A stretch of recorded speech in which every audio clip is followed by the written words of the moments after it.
Hi, everybody. Good morning. It is 7:55 on Thursday.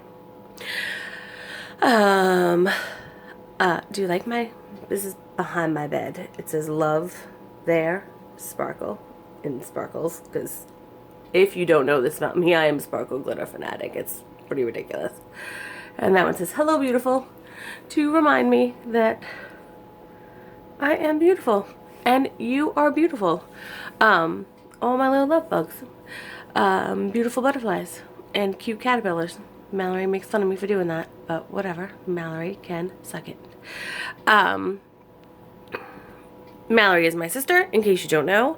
I am Sarah Beth. I have had gastric bypass. I sent out my last video to a lot of people to try to get to see who really wanted to watch it, to see if I get subscribers, to see if I should have a channel, if I should just make these videos for me, if anyone's interested or cares or whatever.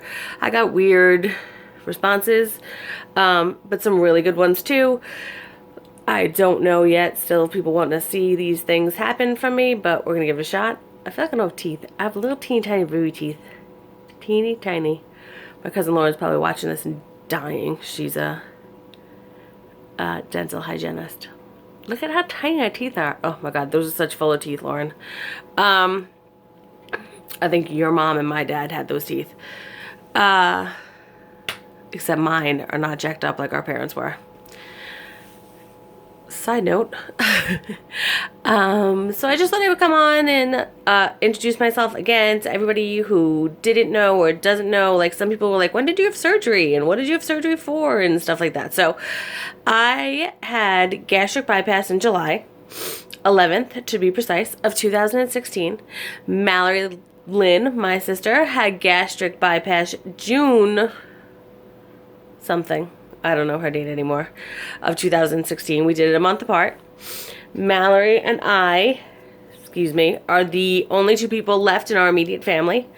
After a run of really hard times, from 2009 to 2016. Wow, Jesus.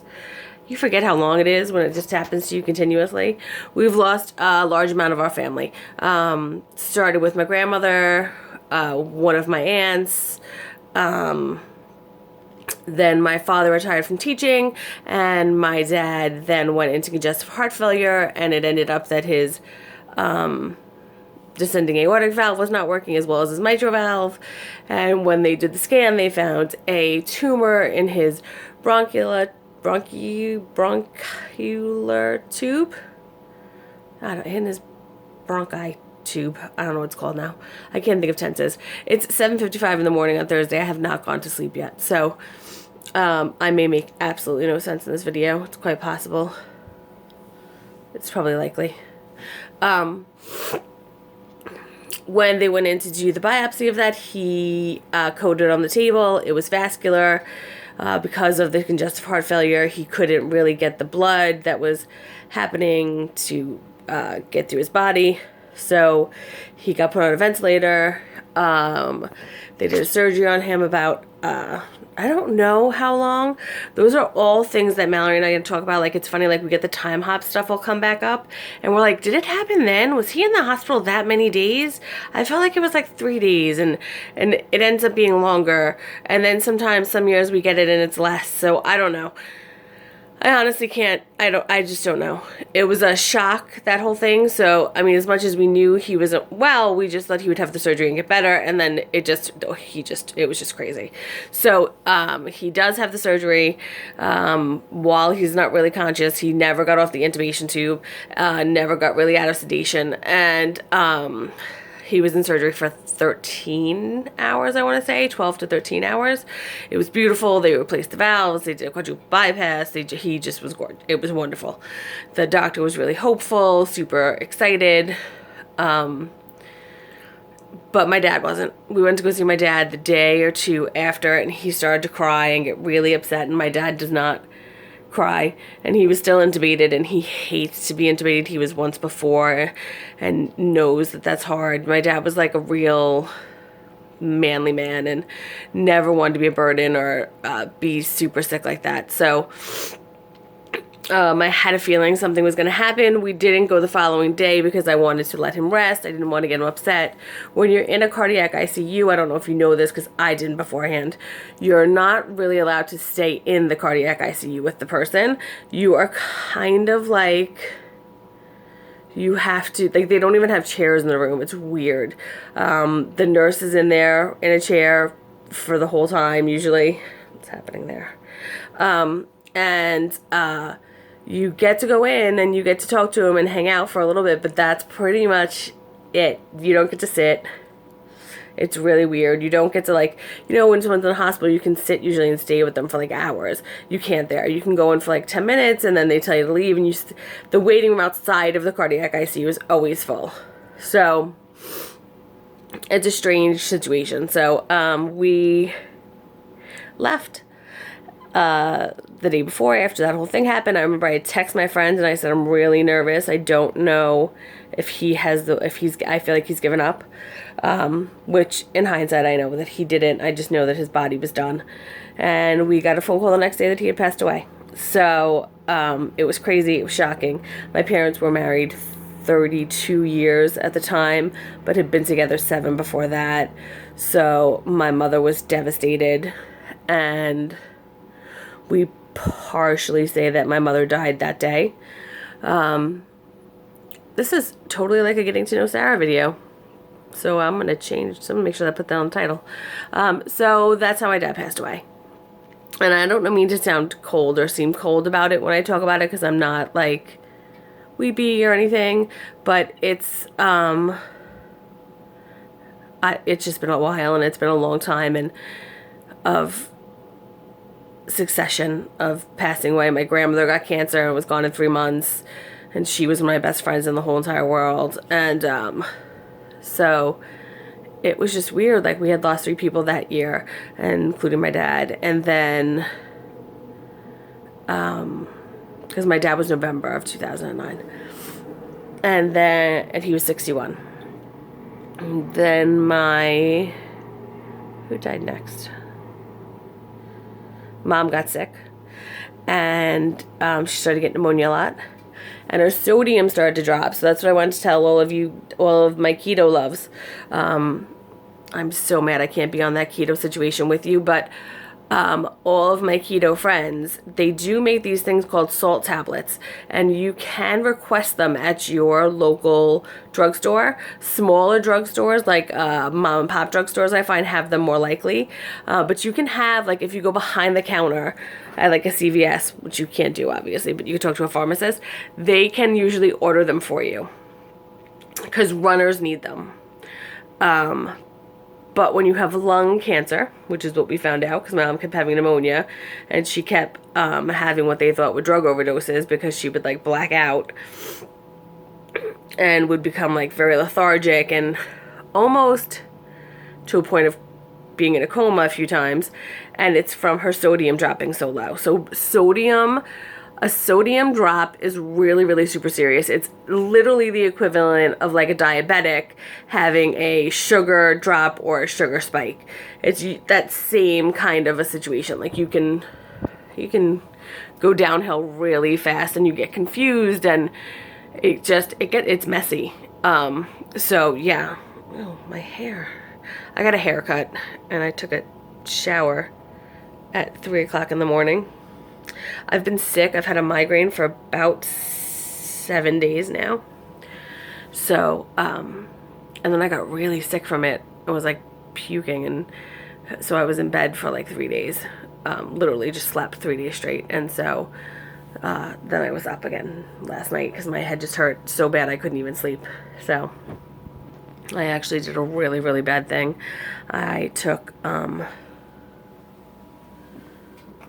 3 sips of this, 3 big gulps, and then I took, do I have it up here still? I don't even know where it is now. My room is a mess. I don't have it. I took a 4 Advil, but I took it with a big gulp of this, but I had to. I just couldn't do it anymore. I've been on tramadol.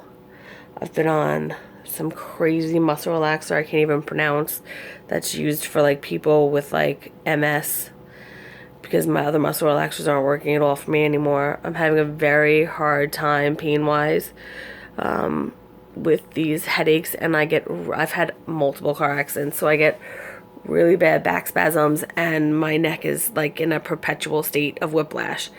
So I just I just can't. I can't do it. It's killing me. I'm someone who lived on Advil. I think had I known prior to the surgery that I wouldn't be able to take Advil, I don't know if I would have done the surgery. It would have just, I don't know, I live on it. Especially since everything that's happened with my family, the stress levels where I used to normally carry them in my shoulders just became this crazy thing. I started to have weird panic attacks after my mom passed. So my mom got diagnosed with lung cancer, stage 4. Somehow everybody thought she was going to survive. And she did chemo and radiation, which made her really sick, but extended her life, gave her like a good extra year or so. And when they thought she would get really good PET scans, she did not, and it ended up that it had gone to her liver, and they said she'd probably have about 3 months, and she did. She was on hospice. She died actually right here in this room. I know that seems creepy to some people, but to me it's not. Which is funny because it was before she actually died. I was like, oh. But this is actually, my room is in my parents' bedroom. I'll show you my room one day. It's really cute. It's totally not like my parents' room, so that's why I kind of love it right now, is that I've, in the past year, really taken myself and made myself a priority and really reorganized my room and redecorated it. I literally only cleaned up my mother's closet this past year. So I didn't do so well with the death of my mom. The death of my dad I handled fairly well. The death of my mom, not at all. So mom passed in April 2012. So pretty much 2 years. I have a sister Mallory, and then I have a brother Brian, and I have a adopted-ish brother, Rob, and he has wife Lauren, so I have a sister-in-law, and they had a miscarriage. It wasn't even like a miscarriage, because it was a far term, and it was more like she delivered the baby and it wasn't alive. The day of my mother's funeral, I think it was, or the day after. So there was that horrible event, and devastating still to this day. And then about 3 months after that, my dog that I had had for 14 years, I woke up and there was blood all over the floor, and she had to get put to sleep. And putting a dog to sleep is so strange after basically having your mother die in your arms in a very similar way. We were blessed. I always say it's like the most beautiful and horrible experience of my life. There's been a few of them. One was my dad's wake, because my father was a teacher for more years than I even know, probably 30 years. And so when he passed away, we had students of my dad's that had had him 21 years ago that came to his, see, that'll make me cry, that came to his wake. And when my mother passed, we were in this room. She was in her hospital bed, and I think Mallory was up towards the top of her. Brian was kind of like mid, and I had like her feet, and I was rubbing her feet, and she was trying to talk, and I was saying, you know, it's okay, Mommy. We know you love us, and we love you, and I'm going to take care of the kids, I promise. And because I'm the oldest. Mallory is 11 years younger. Brian's 6. And, oh, tears. Unexpected. And I have moisturizer on. So, that was that. And then we lost those babies, and my dog and my baby, my little niece or nephew. I think she was a niece. We think she's a niece. And then my brother took a turn for the worst. He, who was an Eagle Scout and a football player and probably a pothead, well, not probably, a pothead, began to abuse drugs.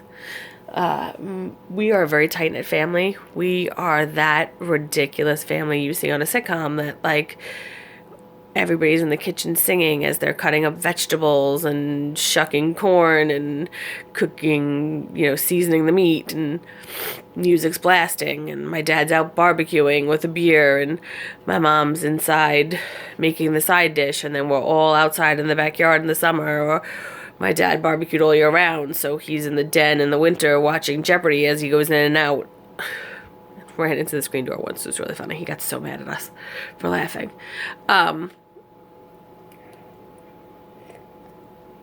Tea, not coffee, at 8 o'clock in the morning when I haven't slept, because I'm gonna go to sleep, I swear. So, he just couldn't take it. So we really fought hard for Bri. He did a really lot of bad shit and told people lies and bad things about us, and there was a lot of fallout, and he went to 3 different detoxes and 3 different rehabs, and I thought he was clean for about 8 months, and then I found him in his room, dead of a drug overdose. So there was a needle in his arm, and his room is in this house. And it is by far, considering all of the things that I've been through, the worst moment of my life. I need my tissues now. The worst. But so now you know a little bit about me. I've always been a peppy, happy, cheery, smiley person. And I am now in therapy, which you guys saw last time.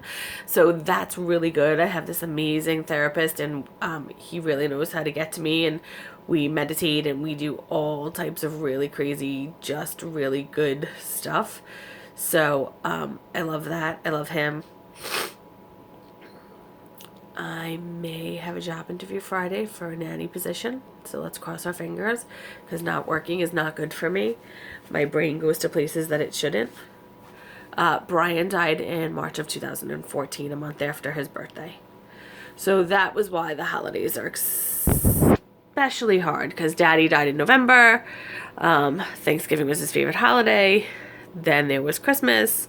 And we used to have a really, really big extended family, which we don't have anymore.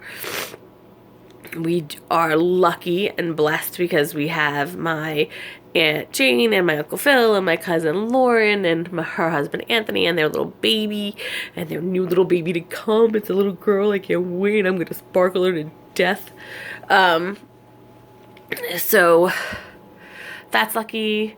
And one of my friends for forever, my bestest friends, just had a little baby girl, so I'm gonna go to see her. We've already decided that she's gonna call me Aunt Sparkle, because just really what else is there to call me? My cousin Lauren's kids call me Aunt Sass. That's very cute. Well, kid, not kids yet. There's gonna be a baby girl soon. So I'm just trying to focus on the happy and the good, and getting myself to a progressive place. So that's why all those setbacks with the surgery have been super annoying, and the bloating, which I solemnly swear I'm up to no good, because I love Harry Potter, but you can see it's still there. It's not as bad. I don't think it looks as bad today, right? As it has in the past. I don't know. No. Well, I have a sports bra on, so my boobs look smaller too, but yeah, I mean, look, dude, this is the bell. And you can see it's not as mushy, as firm as it used to be. It's somewhat mushy. But if I was to drop this lower, which I am so not ashamed of any of this, you can see that this is my lower stomach. And that is just like nice and floppy and mushy. This is not like that. So we're still working on that. We're still working on getting that under control. I'm still on the Reglan. The freaking week-long migraine's been a minor setback. There was some crazy emotional stuff going on this week. So I can't really talk about it. So just prayers, because they are needed for a good friend of mine. And other than that, Mallory and I are going food shopping Friday, I want to say. Friday or Saturday, because I have the interview Friday, so it depends on if I'm just going to be a psycho ball of nerves and want to prepare. We're going to go food shopping, and we're going to do liquid for a good little while, which my surgeon said is fine to do for me and for her, because of the setback that we had with being on the steroids and stuff. That might be a good way to reset ourselves. My dog is down here crying because she wants to come on the bed, but she's too wimpy to jump. But let me tell you, if it's eardrop time, right on this bed she gets here really quickly. Come up. Come on. No, see, she's lazy though. She'll come jump up on the bed, like she'll stand up on her hind legs, but if I go to pick her up, she goes to sit. Like, I don't know, she's lazy. Do you hear her? People can hear you, Dora. They can hear you being bad. Come here. Come on, come up. Oh, Dora, you're pathetic. That's Oliver. Ollie. There's my Ollie. There's my buddy. He's asleep now. He's like, why the hell have we not gone to bed yet? That's my little makeup face care center, so don't mind that mess. Yeah. Ollie has been my soldier. He's been my, rock this whole week. He doesn't leave my side. When I slept for, 48 hours straight, he slept for, 48 hours straight with me. He's good. He's ride or die. Doors, for maybe. Okay, so I'm gonna leave now. I don't think I have much to say.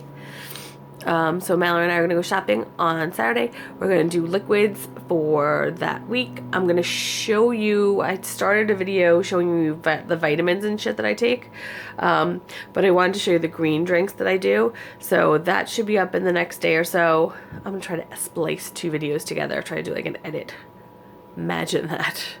I love all of you butterflies and cute little caterpillars, and I hope you love yourselves too. So just do that for me. If you do one thing and one thing only this week, tell yourself you love yourself, because you can't do any work if you don't have that part down. So losing the weight and doing all that doesn't mean a damn thing if you can't figure out how to love yourself. So, and it's a work in progress. Trust me. There are days I'm like, ooh, girl, you are cute. You are fabulous. You are a 110 fabulosity. That made no sense. And then there are days where I'm like, oh, I'm gonna just hide today and not show anybody my face. So I get it. It's a struggle, but try to have more fabulous days than none. I love you, so you should love you. There you go. All right. Talk to you soon. Bye.